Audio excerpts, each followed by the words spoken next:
The conference room of Pinnacle Data smelled of stale coffee and broken promises, a combination that had become all too familiar over the past 6 years. Harvey Miller sat with his hands folded neatly in his lap, watching Reginald Thorne, the director of engineering, clear his throat for the fifth time in 3 minutes. Reginald was in his mid-50s, wearing designer sneakers in a desperate bid to appear relatable. He shuffled a stack of performance evaluations, avoiding Harvey's calm, steady gaze. "Harvey," he began, his voice carrying that familiar patronizing tone that Harvey had grown to detest over the years, "we have decided to go in a different direction for the senior database architect position. However, I want you to know that we really value your contributions, and next season you are definitely at the top of our list." Harvey stopped listening. Next season. It was the same hollow consolation prize he had been offered year after year, a recurring carrot dangled in front of him to keep him working late nights and weekends without the appropriate recognition or pay. For 6 long years, Harvey had dedicated himself to Pinnacle Data, a mid-sized data processing company that managed complex claims databases for critical clients. He was 48 years old, possessed a master's degree in computer science, and was the sole architect who had built and maintained the company's core claims engine. When the legacy system nearly collapsed under outdated queries, he had stayed awake for 3 consecutive nights rewriting the entire indexing logic. He was the department's safety net, quietly fixing bugs others pushed to production. He had trained 3 junior developers who had since been promoted above him on the organizational chart, including Chad Higgins, the man who had just been selected for the senior role Harvey had earned twice over. Chad had been there for only 18 months, his technical skills mediocre despite his charismatic talk and slick presentations. Just last week, Chad private messaged Harvey on Slack, asking how to implement a basic caching strategy because he did not understand memory allocation. 2 weeks prior, Chad pushed a broken schema migration to production on a Friday afternoon. Harvey spent 5 hours that night, starting at 10 o'clock in the evening, rolling back the changes while Chad was out celebrating his weekend. "That is fine," Harvey said, interrupting Reginald's rehearsed speech. His voice was remarkably calm, devoid of the tears or frustration he had shown in previous years. During his first rejection, he had felt devastated. During the second, he had presented a 15-page document outlining his contributions in system uptime metrics. By the 5th rejection, the fire of resentment had burned down to cold, solid resolve. "Thanks for letting me know, Reginald." Reginald blinked in surprise. He had clearly prepared for an argument, an emotional outburst, or a plea for a salary increase. "Oh well. Excellent," he stammered, adjusting his glasses. "I am glad you are taking this professionally. We are announcing Chad's promotion tomorrow morning. I trust you will help him transition into the new responsibilities and guide him through the upcoming integration." "Of course," Harvey replied, his face a mask of polite indifference. He stood up, gathered his notebook, and walked out of the conference room. Back at his desk, his monitors flashed with notifications, 3 database tickets, 5 direct messages asking for favors, and an email thread with 17 messages about a bottleneck. For 6 years, Harvey treated every request as a personal mission, but as he sat down, he realized his loyalty to Pinnacle Data had finally snapped. Instead of opening the database console, Harvey opened his personal email. He navigated to his drafts folder, where an application for a senior software engineer position at Nova Technologies had been sitting for a week. He had hesitated to send it, fearing the uncertainty of leaving a familiar environment at his age. Now that fear was gone, replaced by a cold clarity. He clicked send. He then sent out 6 more applications to companies he had researched. When he arrived home at 6 o'clock in the evening, his wife, Sarah Miller, was in the kitchen preparing dinner for their 9-year-old son, Toby, and their 7-year-old daughter, Chloe. The house was a chaotic haven of warmth, with toys scattered on the rug and the kids laughing in the living room. Sarah looked up, surprised to see him home so early. "You are home," Sarah said, kissing his cheek. "Is everything okay?" "They gave the promotion to Chad," Harvey said quietly. Sarah's hand froze over the cutting board. "Chad? The guy who did not know how to write a nested query last month?" "Yes. Reginald gave me the usual speech about next season." Harvey took a deep breath, looking at his wife. But I am done waiting, Sarah. I sent out 7 applications this afternoon. I am not working past 5:30 in the evening anymore. I am not fixing their late-night emergencies. And I am not training Chad to be my boss. A slow, proud smile spread across Sarah's face. She put down the knife and wrapped her arms around Harvey. It is about time, Harvey. You have been killing yourself for a company that treats you like an utility. I am completely behind you. That night, after the kids were asleep, Harvey sat at the dining room table and wrote a list of boundaries. He promised himself he would strictly adhere to it. No work communication before 8:30 in the morning or after 5:30 in the evening. No volunteering for unassigned tasks, no working weekends, and no more saving others from their own incompetence. It was time to act like the mid-level developer they insisted he was. The next morning, the department-wide email from Reginald Thorne arrived at 9 o'clock, officially announcing Chad Higgins' promotion to Senior Database Architect. A wave of congratulations messages flooded the public Slack channels. Harvey typed a brief, polite congratulations message and immediately returned to his assigned ticket. He felt a strange sense of liberation. He was no longer carrying the weight of the company's expectations on his shoulders. 30 minutes after the announcement email went out, Chad Higgins walked over to Harvey's desk. He had a sheepish, slightly embarrassed smile on his face, clearly aware that he lacked the technical depth to back up his shiny new title. "Hey, Harvey," he said, leaning against Harvey's desk partition. "I know this might be a little awkward, but I want to thank you for all the help you have given me. Honestly, I am really going to need your support to get up to speed on the legacy claims processor. The database architecture is incredibly complex, and you are the only one who truly understands the data dictionary. I will help with any tasks that are formally assigned to me by Reginald." Harvey replied, keeping his eyes fixed on his screen. "If there are specific modules you need training on, please ask Reginald to create a training ticket and place it in my queue. I will estimate the hours required and work on it during my normal hours." Chad's smile faltered. "Oh, right. Yeah, of course. I just meant, informally, like we usually do. I have got that big presentation with the vice president next week, and I need to explain the replication layout." "I have a full workload this week, Chad," Harvey said, his tone polite but firm. "I do not have time for informal training sessions, but the documentation wiki has a comprehensive layout map that I updated 6 months ago. You should find everything you need there." Chad shifted his weight uncomfortably, realizing the safety net was gone. "Right, okay, I will check the wiki. Thanks." By noon, Harvey had completed his first ticket of the day, a routine database optimization that he resolved without rushing. He took his full 1-hour lunch break, leaving the office to walk in a nearby park, enjoying the autumn breeze. When he returned, he found his Slack dashboard lit up with red alerts. Rebecca Smith, one of the junior developers, had sent 3 messages. "Harvey, the payment gateway database is throwing transaction lock errors in production. The system is rejecting customer payments. Can you please look?" "You resolved this database lock issue last quarter." Harvey checked the production monitoring system. The payment gateway was indeed failing, but the alert was officially routed to the database reliability team, which was now led by Chad. Harvey typed a reply to Rebecca. "That issue is within the domain of the database reliability team. Please escalate it to Chad as he is the senior database architect." Rebecca replied immediately. "I tried, but Chad is in back-to-back management meetings all afternoon. This is a critical production issue. The company is losing thousands of dollars every minute. If Chad is unavailable, you should contact Reginald so he can coordinate an emergency response." Harvey wrote back, "I am currently working on the reporting module cleanup assigned to me for this sprint." He closed the Slack window and focused on his code. 2 hours later, the payment gateway was still down, and the panic in the office was palpable.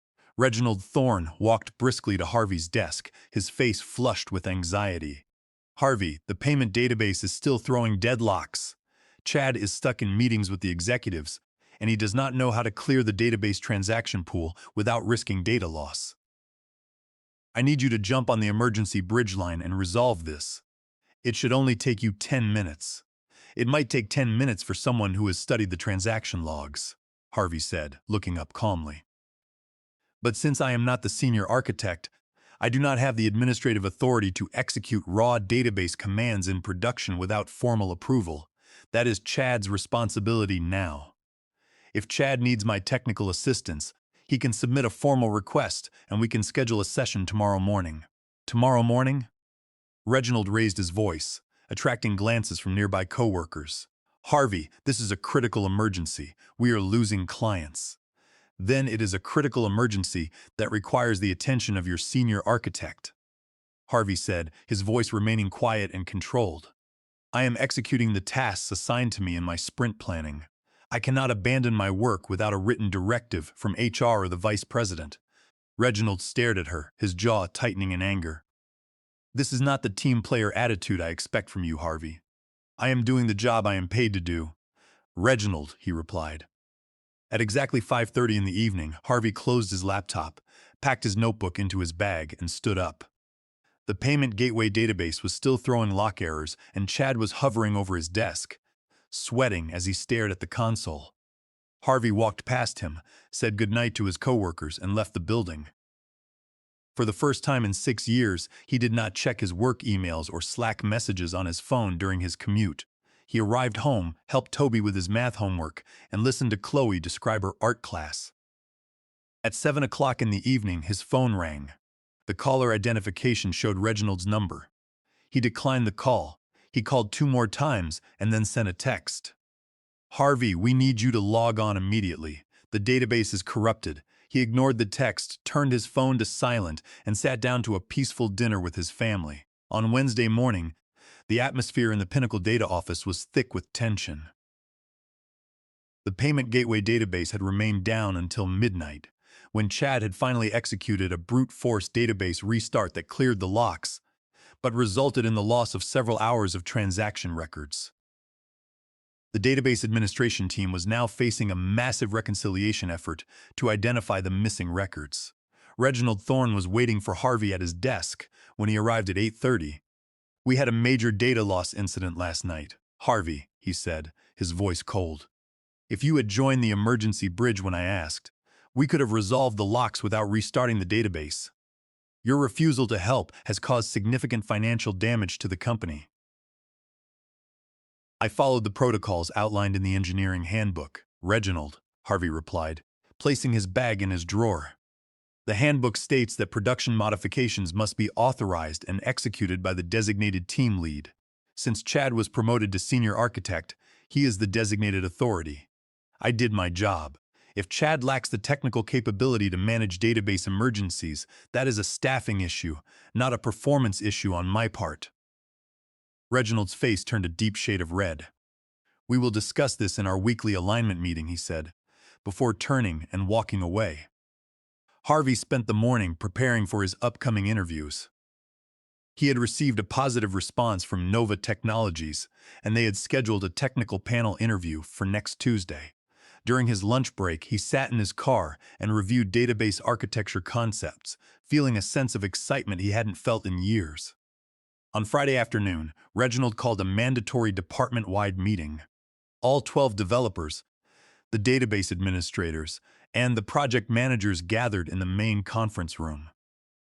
Reginald stood at the front of the room, projecting a slide that displayed the system uptime metrics for the week. The numbers were disastrous, dominated by the 4-hour outage from Wednesday. As you can see, our reliability metrics have taken a severe hit, Reginald began, his eyes scanning the room until they settled on Harvey. We have built a successful department on the foundation of collaboration and dedication. When the system is in crisis, we expect everyone to step up, not hide behind job descriptions or do the bare minimum. Those who refuse to support the team during critical outages are actively harming the company and our users. Harvey felt the eyes of his coworkers turn toward him in silence. The room was dead silent, the air heavy with discomfort. The old Harvey would have shrunk back, feeling humiliated and defensive. But the new Harvey stood up, his laptop held at his side. Reginald, he said, his voice clear and carrying to every corner of the room. Since you are talking about database reliability and team culture, let us be completely honest about what that culture actually represents at Pinnacle Data. Reginald looked startled. Harvey, this is not the appropriate forum for personal grievances. I am not presenting a personal grievance, Reginald. I am discussing the database department's operations, Harvey said, stepping forward. For 6 years, I have been the sole architect of the claims database. I have worked 60-hour weeks, resolved late-night database emergencies, and trained 3 developers who were subsequently promoted to senior positions, while I was repeatedly told to wait for next season. The room remained absolutely silent. Several developers exchanged wide-eyed glances. You have built a system where the reward for hard work and technical expertise is exploitation, Harvey continued. You expect me to perform the duties of a senior database architect while paying me the salary of a mid-level developer and denying me the title. You promoted Chad to lead the database team, yet when a database emergency occurred, you demanded that I execute the recovery because Chad did not have the technical knowledge to do so. That is not collaboration. That is using my labor to cover up management's poor decisions. I will no longer participate in this cycle.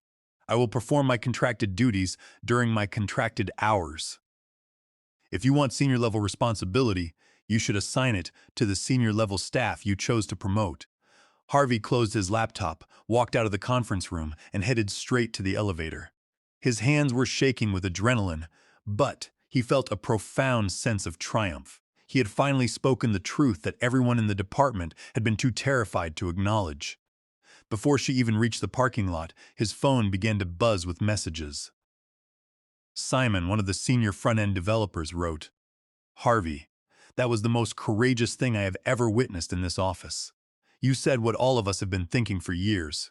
Thank you," Rebecca wrote. "I was literally holding my breath. You are my hero." By the time he got home, he had received supportive messages from 7 of his coworkers. When he walked through the front door, Sarah took one look at his face, saw the absolute clarity in his eyes, and smiled. "You did it, didn't you?" she asked.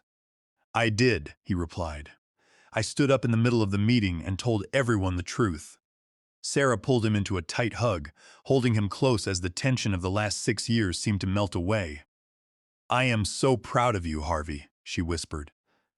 When he arrived home, he received an email from Miranda Albright, the Human Resources Director, requesting a formal meeting for Monday morning at 9 o'clock. Harvey replied immediately, confirming his attendance.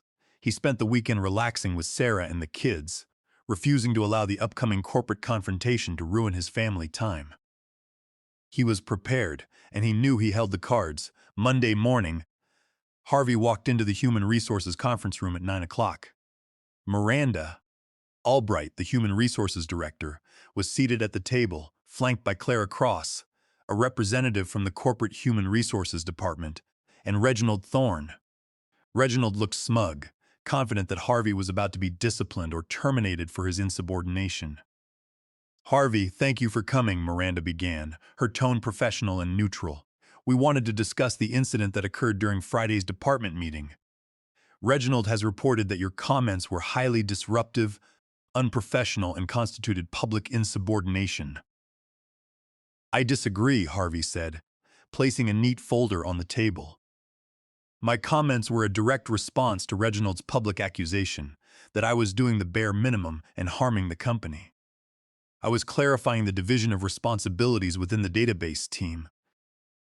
Clara Cross leaned forward, her corporate expression unreadable. "Harvey, regardless of your feelings regarding your career progression, confronting your director in a public meeting is unacceptable. We expect our employees to utilize the proper internal channels to address grievances." "I have utilized the proper internal channels for 5 years," Harvey replied, opening his folder. "I have documented my performance reviews here. As you can see, for 5 consecutive years, my evaluations have been marked as exceeds expectations or outstanding. I have applied for the senior database architect role 5 times. Each time, I was rejected with vague feedback about strategic vision. While the people I trained were promoted." She slid the performance evaluations across the table. Miranda picked them up, scanning the pages. Additionally, Harvey continued, looking directly at Clara, "I want to address the legal implications of my classification and my actual job duties at Pinnacle Data. Under our company's current modernization contract with the Department of Veterans Affairs, the company is contractually obligated to staff the database team with certified senior database architects. Reginald's smug expression suddenly vanished. He sat up straight, his face turning pale. According to the public billing records under the contract, Harvey said, his voice steady and precise, Pinnacle Data has been billing the federal government for my labor at the rate of $180 per hour, classifying my work as senior database engineering. Yet, the company has kept me classified internally as a mid-level developer, paying me a salary of $85,000 a year, which equates to approximately $40 per hour. The room went completely quiet. Clara Cross stared at the documents Harvey had pulled out, which included the contract specifications and his own billing logs. This is a direct violation of the Federal False Claims Act, Section 3729 of Title 31 of the United States Code, Harvey explained. By knowingly billing the federal government for senior-level engineering services while utilizing and compensating the developer as a mid-level resource, Pinnacle Data has submitted fraudulent claims for payment. In addition, the company is currently billing the government for Chad Higgins's hours at the senior rate, despite the fact that Chad lacks the required database certifications and technical capabilities, which resulted in the database corruption and data loss on Wednesday. Miranda Albright looked at Reginald, who was now sweating profusely and unable to speak. Clara Cross closed her notebook, her corporate composure momentarily shattered. "We will need to review these documents internally," Clara said, her voice tight. "Please do," Harvey said, standing up. "I have already consulted with an attorney specializing in government contracting and whistleblower protection. I want to make it clear that any attempt to terminate my employment or discipline me for my comments on Friday will be treated as whistleblower retaliation under California Labor Code Section 1102.5 and federal law. I will return to my desk now." On Tuesday afternoon, Harvey took a half-day of paid time off to attend his technical panel interview with Nova Technologies. The interview was conducted via video call with two senior engineers and Fiona McLeod, the vice president of engineering. The technical questions were challenging, covering advanced distributed databases, complex query optimization, and disaster recovery strategies. Harvey answered them with absolute confidence, drawing on his 6 years of hands-on experience rescuing the legacy claims system at Pinnacle Data. He could tell the panel was impressed by his practical depth. Near the end of the interview, Fiona asked, "Harvey, your technical background is outstanding. Why are you looking to leave your current role?" "I am looking for an organization that values engineering excellence and respects professional boundaries," Harvey said. "I want to work where career progression is based on merit and documented achievements, rather than availability for uncompensated overtime." Fiona smiled. "We believe that engineers perform their best work when they have a healthy work-life balance. We do not expect our team to sacrifice their families for their jobs." On Wednesday morning, Harvey received a formal offer from Nova Technologies, senior database architect with a starting salary of $110,000, 5 weeks of paid vacation, and full remote flexibility. It was a 28% increase over his salary at Pinnacle Data. Although he was thrilled, he remembered his true market value. He immediately replied to the hiring manager, negotiating the base compensation and demonstrating his unique qualifications. Within 3 hours, Nova Technologies agreed to his request of $115,000. He signed the offer letter with a sense of triumph and drafted his resignation notice. On Wednesday evening, Chad Higgins attempted to deploy a critical database patch to resolve the unresolved reporting bottlenecks. Without Harvey to review the script, Chad executed a command that accidentally truncated the transaction history tables and corrupted the database indexes. The system went down immediately. When the operations team tried to restore from the nightly backup, they discovered that the backup files were corrupted because Chad had misconfigured the storage encryption keys 2 years prior. By Thursday morning, the company was in a state of absolute emergency. Pinnacle Data was facing massive financial penalties from their clients and a potential breach of contract with the Department of Veterans Affairs. At 10 o'clock in the morning, Harvey was summoned to the executive conference room. When he walked in, he found Lawrence Prescott, the chief executive officer, sitting at the head of the table. Reginald Thorne was present, looking defeated, along with Clara Cross and the Chief Technology Officer. Harvey, thank you for meeting with us, Lawrence said, his voice carrying the gravity of the situation. We are facing a catastrophic database failure. Our production claims data is inaccessible, and our backups are failing. I understand you are the architect who built this system. We need your help to recover the database. If you can resolve this crisis, I am prepared to authorize an immediate promotion to Senior Database Architect and a $15,000 signing bonus. I appreciate the offer, Mr. Prescott, Harvey said, placing his resignation letter on the table, but I am declining to assist. I am submitting my 2-week resignation notice. I have accepted a position as a Senior Database Architect at Nova Technologies. Lawrence looked at the letter, then at Harvey. Harvey, the company is facing ruin. We are willing to negotiate your salary. Name your terms. There are no terms, Harvey replied, maintaining his composure under the intense pressure of the room. You cannot resolve 5 years of exploitation with a crisis negotiation. For years, I have documented the vulnerabilities in our replication system and proposed a proper testing framework for all schema updates. Those reports were dismissed as lacking strategic vision because they came from a mid-level developer. You chose to promote Chad because he was politically compliant and willing to work 60 hours a week, but you did not ensure he possessed the basic technical competence to manage our critical data assets. The Chief Technology Officer glared at Harvey in disbelief. You are going to let the system burn?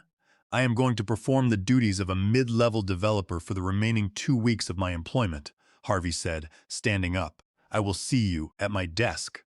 During his final 2 weeks, Harvey worked strictly from 8:30 in the morning to 5:30 in the evening, writing detailed documentation for the database architecture and database dictionary. The company was forced to hire emergency external consultants at 3 times Harvey's salary to recover the corrupted database. They managed to restore the system after 5 days, but the data loss was significant, and the Department of Veterans Affairs initiated an audit of the contract's billing practices. Following Harvey's departure, Clara Cross initiated a company-wide audit. The investigation confirmed the fraudulent billing practices under the federal contract. To avoid a public trial under the False Claims Act, Pinnacle Data agreed to pay a substantial settlement to the federal government. Reginald Thorne was quietly terminated for his role in the billing fraud and mismanagement. Chad Higgins was demoted and eventually resigned. 8 months after starting at Nova Technologies, Harvey was promoted to Principal Database Architect, overseeing the database infrastructure for the entire company. His salary was increased to $135,000, and his team respected his technical expertise and his boundaries. One Saturday morning, a year after leaving Pinnacle Data, Harvey was at the local farmers market with Sarah, Toby, and Chloe when he ran into Chad. He looked tired, but the arrogant posture he once held was gone. Harvey, Chad said, stopping. I just wanted to say I am sorry. I was in over my head at Pinnacle Data, and I let Reginald use me to exploit you. I should have spoken up. I appreciate you saying that, Chad, Harvey said. Are you still at Pinnacle Data? No, I left shortly after you did. The pressure was insane, and I realized I did not have the skills. I am working as a regular database administrator at a smaller retail firm now. It is much better. I am actually learning the fundamentals. I am glad to hear that, Chad, Harvey said, smiling. I wish you the best. As they walked back to their car, Sarah held his hand. Are you happy, Harvey? Yes, he said, watching Toby and Chloe laugh as they carried a basket of fresh strawberries. I am very happy. Harvey had realized that the best revenge was not anger or retaliation, but success and peace. He had refused to allow himself to be defined by a toxic corporate system that rewarded exploitation over actual competence. In standing his ground and claiming his boundaries, he had not only saved his career, but he had also reclaimed his life and his freedom.